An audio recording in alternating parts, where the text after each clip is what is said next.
G'day everyone. At this point in our first week, we know that administrative law focuses on the decisions made by the executive arm of government, which means in essence the ministers and the public servants.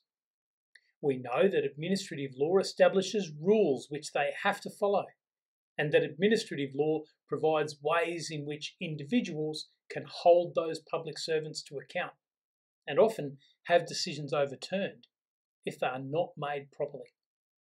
It's time now for us to look a little more deeply at administration and administrative decision making. Who are these people making administrative decisions? How are they organised? How do they get the power to make decisions? These are important fundamental concepts that you need to understand from the start, or else the detail of administrative law is going to make no sense to you whatsoever. Now, the idea of a public service grew over a very long period of time, and I'm not going to trace that history because, frankly, a video on the history of the public service would put us all to sleep, including me. But it's pretty easy to understand that since the start of the very idea of government, it's been clear that even if a single person gets hold of all the power in society, they're not going to be able to use all of that power, at least not personally.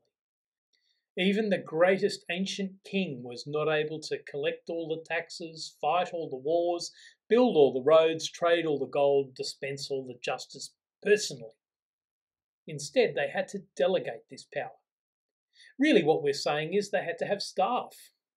So back in the day, the king had members of their court, and then they had nobles to go out and each run a smaller part of the country.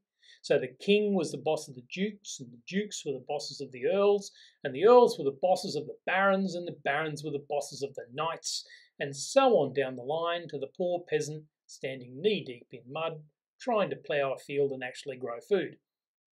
So the king held the power, and the king gave out bits of power to different people in order for them to do stuff. Eventually, government in England transitioned to democracy as we have here in Australia.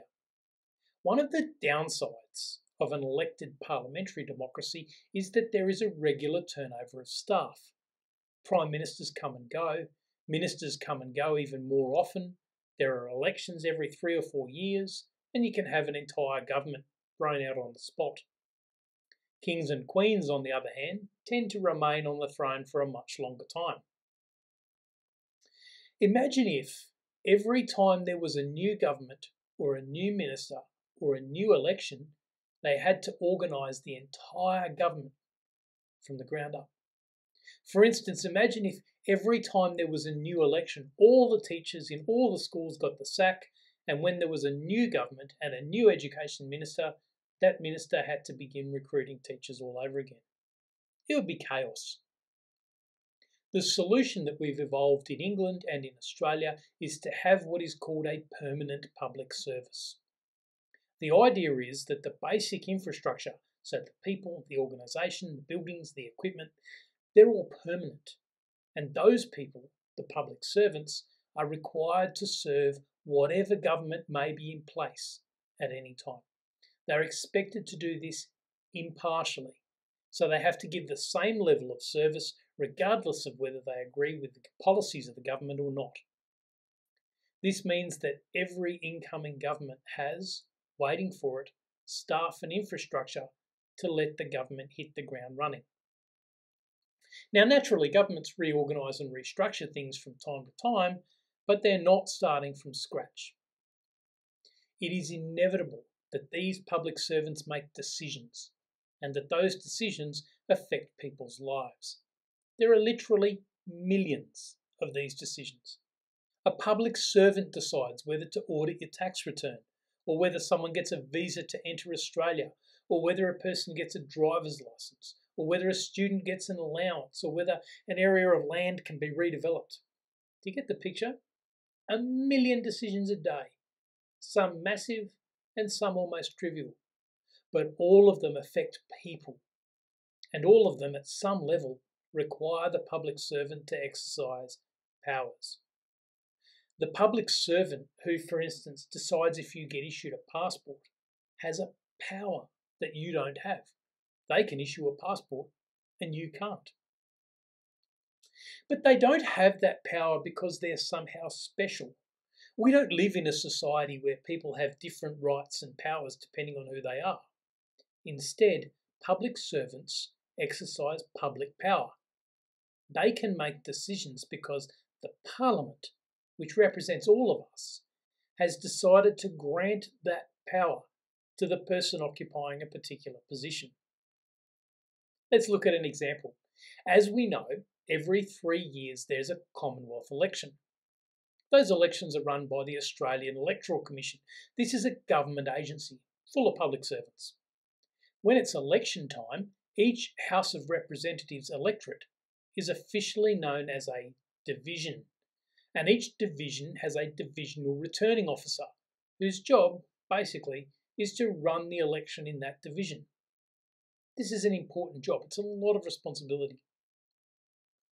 This job is established in Section 32 of the Commonwealth Electoral Act 1918, which says, "There shall be a divisional returning officer for each division who shall be charged with the duty of giving effect to this act within or for the division." See how it works? The Constitution requires elections. But in order to have elections, we need people to actually do the stuff that makes an election work. That's an executive function. So the Parliament makes an electoral act and says, right, we're going to create these positions and give them authority, and then they can run off and hold the elections. If the Parliament grants people power, it makes sense that the Parliament can also limit that power. So the Parliament can say, we're going to create a new public service position. We're going to attach some powers to that position, and then we're going to limit those powers and set some rules about how they're used. Those rules are set in two ways.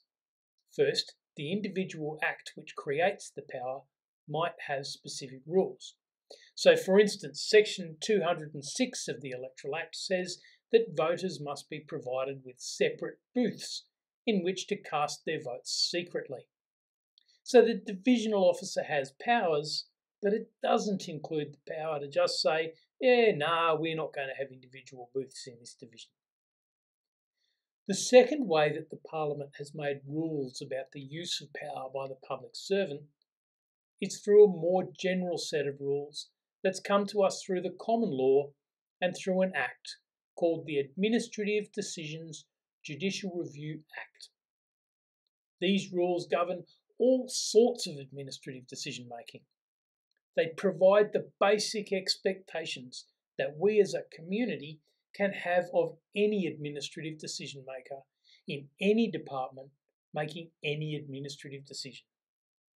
This subject, administrative law, is where we learn about those rules.